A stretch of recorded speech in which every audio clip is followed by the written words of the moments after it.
आमे गतकाली संध्यार सूचना पाइलु गोटे हाथी मंचाबंदा आरएफ्र आहारी गाँ पाखे माने जंगल मध्य भितर गोटे नाल कड़े पड़की रही नजरटा आसला आमर जी पेट्रोलिंग कर स्टाफ ताको माने लोकेट करथिले। तापरे आमे तुरंत घटनास्थल को जाइलु जहाँ घटनार पारिपार्श्विक अवस्था देखिकी आमे ये करुचु संदेह करुचु दुईटा टस्कर बड़ी खमारी आ हाथीकोट एरिया आउ मंचाबंधा आरएफ मध्य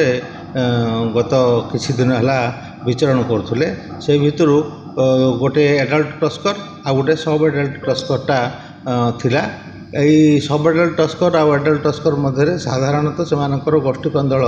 गोटे गोष्ठी मध्य दुईटा टस्कर रहिले तांको भितर अंत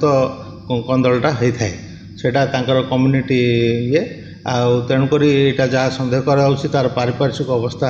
जहाँ आम देखिलु जे हाथीर बड़ टस्कर दंतार मार्क गुड़ाक देहरे अच्छी आउ अन्य कौनसी सेमती आम पाइनु जहाँ प्राथमिक तदंतर एवं पारिपार्श्विक अवस्था आम सन्देह करुँ यहाँ cause of death is due to infighting between two tuskers. एटा जो टस्कर अच्छी एटार बयस प्राय 8 ରୁ 10 वर्ष भितर हम आर दांत गुड़ाक टूस गुड़ाक गोटे चाखंडे किंबा 8 इंच भितर अच्छी माने टस गुड़ाक इंटैक्ट अच्छी आउ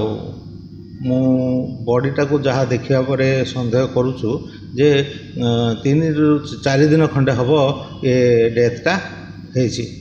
जेहेतु गोटे नाल भितर ताकू ठेली ठेली नहीं कि बड़ टस्करटा ताकू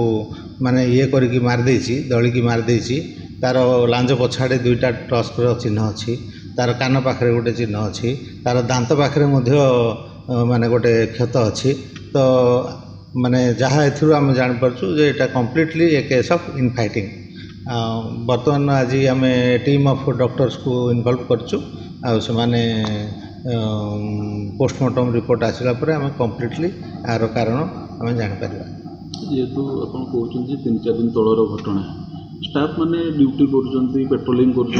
दिन पर केमती जना पड़ा माने जो बॉडी डिकम्पोज है ही सामना को आसला। हाँ मुझा विषय भी कहूँ मंचाबंधा आरएफटा गोटे 1000 हेक्टर गोटे विस्तृत जंगल ता भितर गोटे नाल भितर से साधारण एमती सन्देह करके बुलिले मिल पारे किंतु साधारण पेट्रोलिंग रे मध्य नजर को आसब ना ओनली आम साधारणतः गोटे जंतुर दुर्गंध उपरे को नजर करके किसी गोटे किलोमीटर कि 100 मीटर दूर आम यहाँ को थाऊ से जो फॉरेस्ट गार्डटा एसटीपीएफ रो फॉरेस्ट गार्डटा से पूर्णिमा मुर्मू से जाऊ जंगल भितर बुली आ जंगल भितर बुलिकी से किसी दुर्गंध बासना पड़े पर से निजे तार पीए स्टाफ को जाइकी लोकेट करिछि। आमे टिके डेरी होती 2-3 दिन होती किंतु से जगहटा से भाया अवस्था अच्छी भितर को आमको चलिया 20-25 मिनिट लगिला से जंगल भितर आ से बाहर को टिके जना पड़ुनी से माने डीप गर्ज भितर ताकू ये कर देइछंती ठेलिकी ताकू माने से बॉडीटा अच्छी सो टिके लुकायित अवस्था भी अच्छी। एनिवे माने आमे लोकेट कलु 3 दिन ये सेटा मु भावुची माने इट इज माने एप्रिशिएबल टू दी माने forest guard also say locate कर सर। आ गोटे जो गछ हमर केते कोन लागि टिके ए वर्ष